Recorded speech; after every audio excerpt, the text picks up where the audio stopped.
नशा मुक्त भारत होना चाहिए। और जब ये नशा मुक्त भारत होगा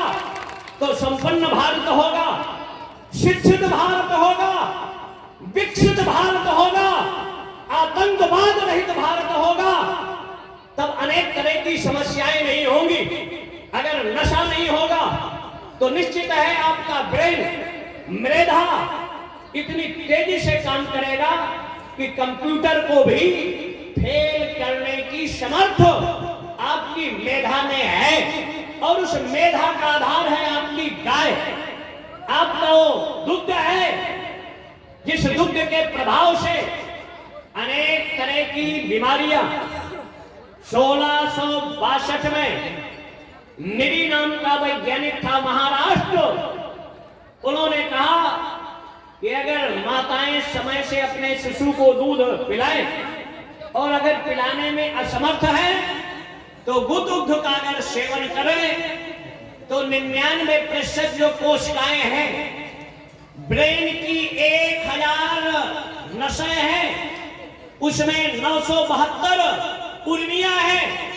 और लगभग 3 लाख श्वेत कोशिकाएं हैं जो हमारे भाग्य को, चित्ती को, मन बुद्धि चित्त अहंकार को नियंत्रण परिष्कृत कर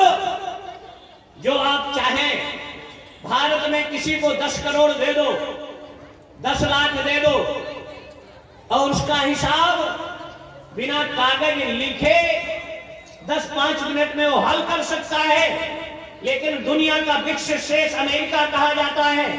9,992.78 रुपया का हिसाब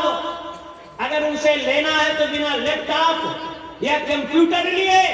अमेरिका का डिग्री कॉलेज का प्रोफेसर, एक्सपोर्ट जो विश्वविद्यालय है जो भारत को बर्बाद करने के लिए भारत के आईएएस, पीसीएस, इंजीनियर और प्रोफेसर वहां प्रशिक्षण लेने जाते हैं और उनका 2 टारगेट है, भारत में सनातन धर्म और सनातन संस्कृति को नष्ट करो। ऐसे आईएएस, पीसीएस यहां पढ़ करो, इस देश में रह करो सनातन की बर्बादी का जो स्वप्न देखते हैं उनका निदान 3 संस्था अगर किसी देश को सत्ता होगी तो पहले वो 3 पर आक्रमण करती है। जैसे रावण था तो पहला उनका टारगेट होता था साधु। लंका में रावण ने मीटिंग किया, कहा भाई हमारे शत्रु तो देवता हैं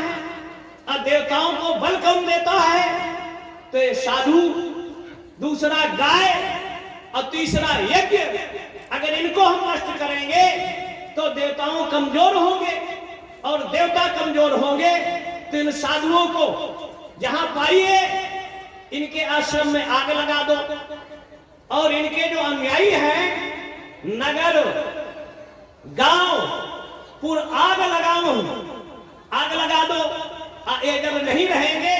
तो यज्ञ होगा नहीं। और प्रायः जो सत्ता में रहता है, चाहे कंस रहा हो, हिरण्यनाक्ष, हिरण्यकश्यप, नारायण देवांतक जैसे विभिन्न सत्ता नसीब, और प्रायः आज भी जो सत्ता में है, गायों का कत्लेआम खुलेआम हो रहा है, साधुओं को प्रताड़ित किया जा रहा है, साधुओं को मारा पीटा जा रहा है और यज्ञ के लिए दुष्प्रचार, षड्यंत्र ये किस धरा पर ना हो, अनेक तरह के उपक्रम इस धरा पर प्राय हो रहे हैं। ऐसी विषम परिस्थिति में